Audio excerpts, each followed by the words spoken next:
Law enforcement officials of Reddit, what is the most obscure law you've ever had to enforce and how did it happen?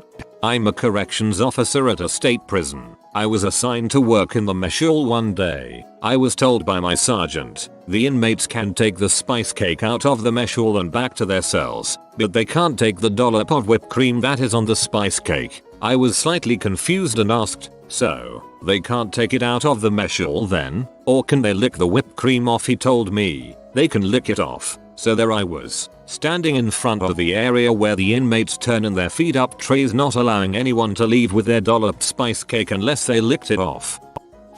I was on the receiving end of a bizarre law. A few friends and I frequented some of the local state parks on horseback. The horse I had at the time loved to swim, and whenever we had the opportunity to ride up to the lake, I'd take him for a dip. On one excursion, a park ranger caught up to our group and everyone shouted at me to come back to shore. I get back to them and the ranger promptly hands me something. A ticket? I ask what on earth it was for. He stated that there is a regulation against operating a vehicle on the lake without a permit, and in said state park equine are considered a vehicle. So I got fined for boating without a valid permit, on a horse. I really wish you would have taken it up in court, Your Honor. I could not stop the horse from swimming, his radiator was overheating. One time my grandfather got a ticket for riding a horse without a lantern.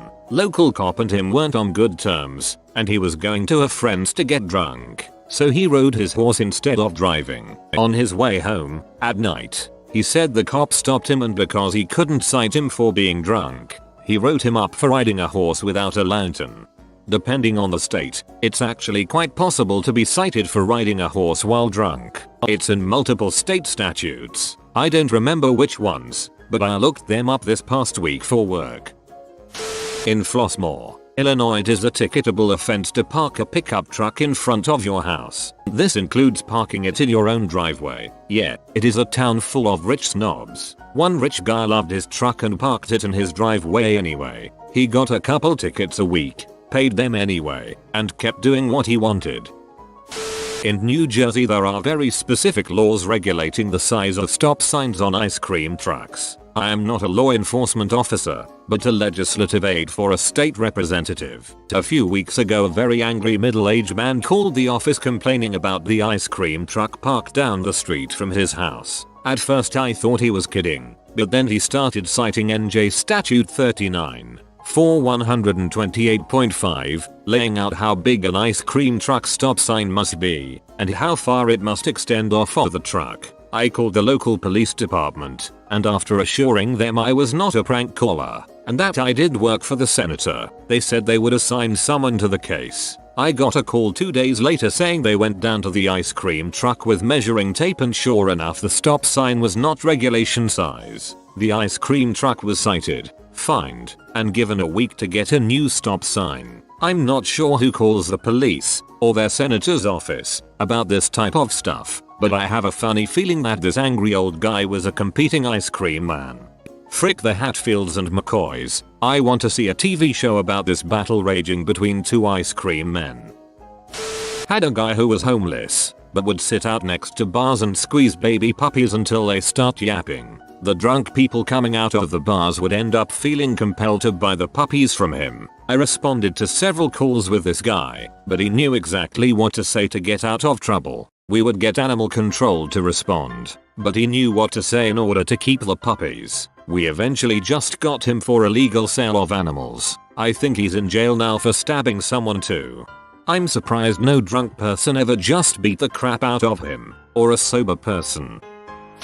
I was a military policeman, separated little over a year ago. I separated because of this exact reason, because it happens all the time. I worked at a certain base at a certain location, nothing dangerous. At the time I was an E3, scanning IDs at the main gate. Usually it just goes ding, with info on it, indicating all is good. A young kid, 16 or 17, pulls up in a small car, hands me his ID like everyone else does. He's wearing baseball outfit, with his gear in the backseat, face is sweaty, left arm has dirt on it, probably baseball practice. On this instance my scanner didn't go ding, it went beep beep beep, which is bad. I look over the scanner, and see that it's telling me this kid is in trouble of something. After a phone call to my supervisors, I am told I need to arrest and detain him for pickup because he isn't allowed to be driving on the installation. Suspended license for some form of traffic violation.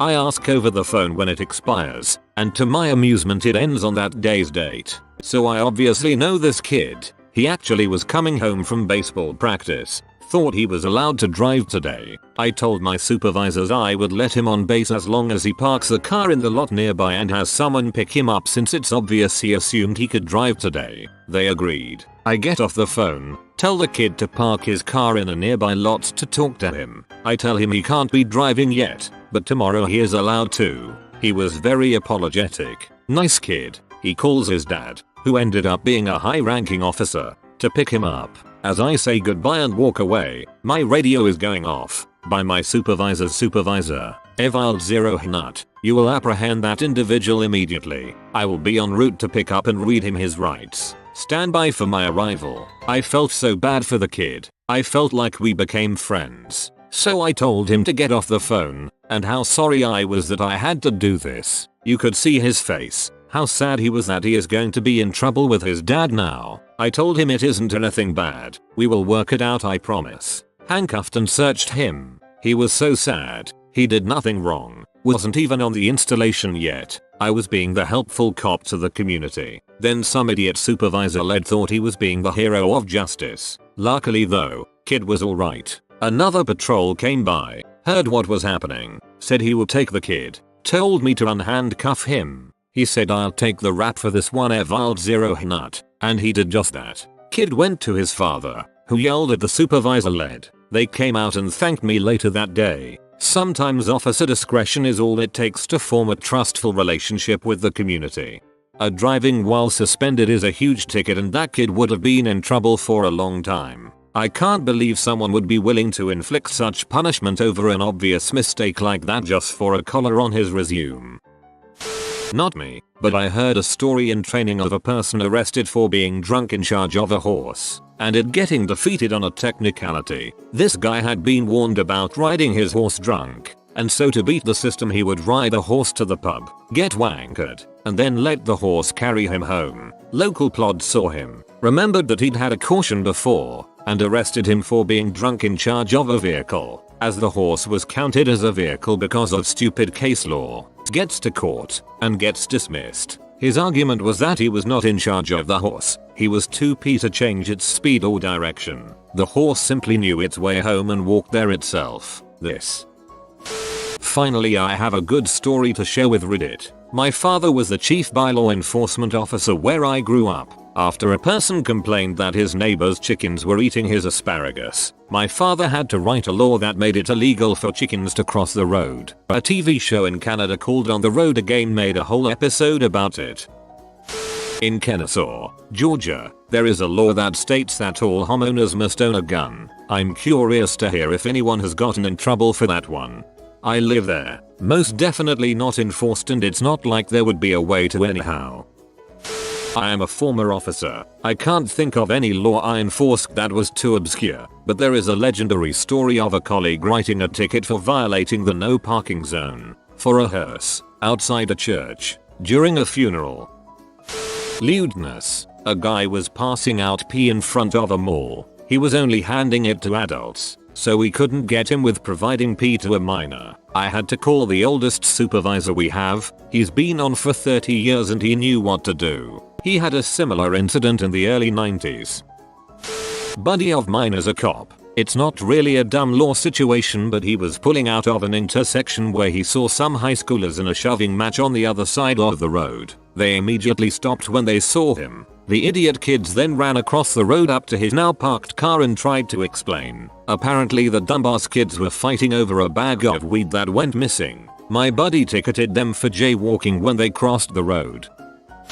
A cop in my small town wrote someone a ticket for farting. A guy farted in front of the cop in line at Sonic. My friend works for the police department and the cop even showed her the ticket.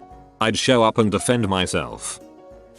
Military cop here. When I was stationed in Ozone, S. Korea, I worked town patrol for about a year and a half. The Air Force has jurisdiction over all military members within a 15-mile radius outside the base. Right outside the base is the Songton district, which holds 120 plus bars and clubs within a 10-block street. Every night hundreds, sometimes over 1,000, of drunk military members act a fool down there. Every weekend it's even worse. Army, Marines, Navy, and Air Force members all go there from different bases to get drunk, and it gets freaking crazy. One night I was making my rounds through some clubs and a guy was sleeping all by himself in a booth inside a club. Our mission is force protection. Essentially we are protecting military assets, people, to continue the mission. So we attempt to wake him up. Seeing as being passed out is a sign of alcohol poisoning, we just want to make sure he's okay. It took me about 5 minutes to bring this guy to consciousness. It took me sternum rubbing him with my Kevlar knuckled gloves to instill enough pain for him to wake up. He asked him to get up and to walk with us to the base so we could make sure he was getting home safely, seeing as his friends had deserted him. Mind you, we technically could have arrested him for public drunkenness right then and there, but I wasn't feeling like a dong that night. I'm more worried about him getting home without getting robbed or hurt. As me and my partner walk him back, he starts off being compliant and thanking us for looking out for him. Then he starts arguing that he's fine and wants to go drink more. No, Eamon, that's out of the question. You're going home. Then he starts arguing that we must let him go to McDonald's and get some food. No, Eamon, I'm not your freaking delivery man. You're going on base. They have 24-hour food spots on base. Go get some food before you go to sleep in your dorm room. Then he starts getting really pee and froggy, pulling away from us and trying to walk faster than us up the street. Stop. You are going home and that's that. Frick you, Price is right. You're a cockholder. You hold my dong. Proceeds to whip his dong out and start pee in the middle of the street. Okay, that's it. Put your dong away and give me your ID card. Now you're getting arrested. Surprise.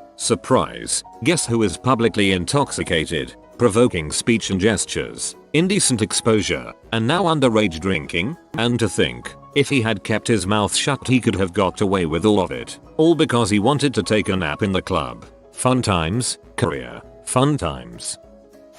Not a cop, but saw this dude get arrested for the most bizarre thing I'll ever witness. My buddies have a small cottage on a lake in western Michigan, and everyone knows you don't mess with the police on the lake because those guys can be in the water on sea deuce within like 5 minutes after you call. We're sitting out on the dock, and we saw Mama Duck and a line of ducklings swim past us. They get about 20 or so feet out into the lake past the dock, and this dude rolls up on a jet ski, pulls out a freaking revolver, and caps Mama Duck. This is a violation of like every hunting and public safety law there is, so we run up to the house and tell our parents, and the police are called. We get back down to the dock, with armed dads in tow, and Daddy Duck is swimming out to the distraught ducklings. Just as Jackass is rolling back up, my friend's dad yells something at him, and the dude, turns out he was very drunk, yells something offensive back, and bam pops Daddy Duck, right in front of 2 county sheriffs. They managed to arrest him without much brouhaha, but odds are that dude got hit with an amazing fine, lost his driver's license, and probably did some jail time. Tonight on 24 Hours News 8, a man was arrested today after shooting 2 ducks with a revolver on a jet ski while drunk. I once met a man in prison charged with, and I crap you not, cattle rustling. He stole 21 head of cattle and tried to sell them illegally. You have been visited by the sleeping Italian. Comment sleep tight Lil Guido for nice spaghetti and meatball dreams all night. If you are new to the channel, you can subscribe. I publish new videos every day. Until then, check out another video, or don't. Either way, have a great day you magnificent people.